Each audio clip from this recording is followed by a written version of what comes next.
पहले समझते हैं कि हमने करना क्या है। हम दो मेन चीज़ों पर फोकस करेंगे, number of moles, number of particles. Moles are the foundation of stoichiometry. Student, sequence of calculation आपके पास क्या है कि first calculate the number of mole, then proceed to find the number of particles. Next, mole mass calculation. Student, let's solve the example 1.9 mole calculation for silver. Student, silver को हम चांदी भी कहते हैं। A coin of silver. Student, silver का जो symbol है वो Ag है, having 8.5 gram weight. Calculate the number of moles of silver in coin. Students, अगर आपके पास एक सिल्वर का कॉइन है और उसका 8.5 ग्राम वेट है तो उसमें नंबर ऑफ मोल्स कितने होंगे? तो सबसे पहले हम डेटा बनाएंगे। डेटा में आपके पास ये क्या है, 8.5 ग्राम मास है। आपके पास फॉर्मूला नंबर ऑफ मोल्स का है नॉन mass upon molar mass. Students, mass आपके पास 8.5 ग्राम है, मोलर मास आपके पास Ag का 107 है। स्टूडेंट्स देखें, Ag यानी सिल्वर आपके पास ओनली वन एलिमेंट है, तो Ag का अपना एटॉमिक मास 107 है। आप दोनों को डिवाइड कर देंगे तो 0.7 मोल्स आ जाएगा। It's mean 0.7 moles of silver contain 8.5 gram silver coin.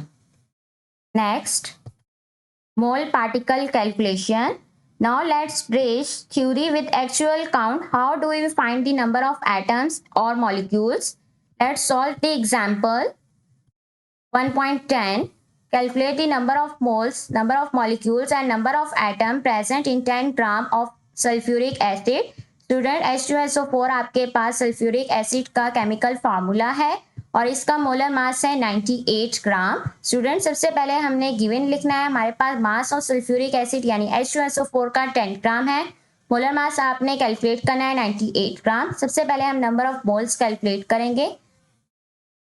N sample है आपके पास मोल्स का, mass upon molar mass. Student, mass आपके पास 10 है, अपॉन 98 से आप मल्टीप्लाई डिवाइड करवाएंगे तो आंसर आ जाएगा 0.10 मोल। स्टूडेंट, नंबर ऑफ मॉलिक्यूल्स हम कैसे फाइंड करते हैं कि मोल्स को मल्टीप्लाई करवाते हैं एवोगैड्रो नंबर के साथ। मोल्स आपके पास 0.10 है, आप एवोगैड्रो नंबर के साथ मल्टीप्लाई करवाएंगे, आंसर आ जाएगा 6.02 एक्सपोनेंट 22। इट्स मीन कि आपके पास 10 ग्राम में कितने मोल्स थे, 0.10, और मॉलिक्यूल्स कितने प्रेजेंट है, 6.02 exponent 22। This is how we count the uncountable particles in chemistry. Next, mole volume calculations. Students, what about gases?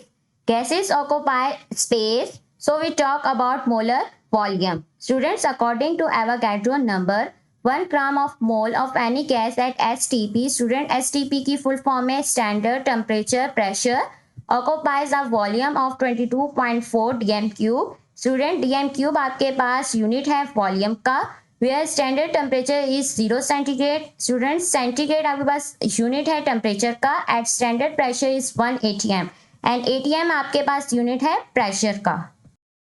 Student, it's mean 1 mole of gas में 22.4 dm क्यूब वॉल्यूम होता है। Let's solve the example 1.11. How many litres of carbon dioxide will be produced when 0.450 mole of carbon monoxide get with excess oxygen at STP. Student, carbon dioxide and carbon monoxide में क्या फर्क है, 1 oxygen का। Student, di mean 2, mono mean 1। Student, सबसे पहले आप question को समझिए कि क्वेश्चन में क्या कह रहे हैं।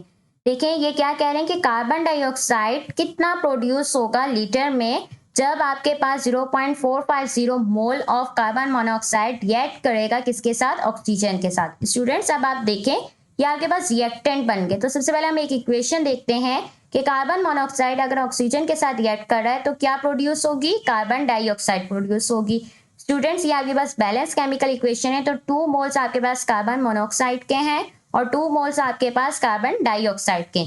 इट्स मीन कि अगर 0.450 मोल्स से आपके पास कार्बन मोनोऑक्साइड है तो प्रोड्यूस भी कार्बन डाइऑक्साइड 0.450 ही होगी।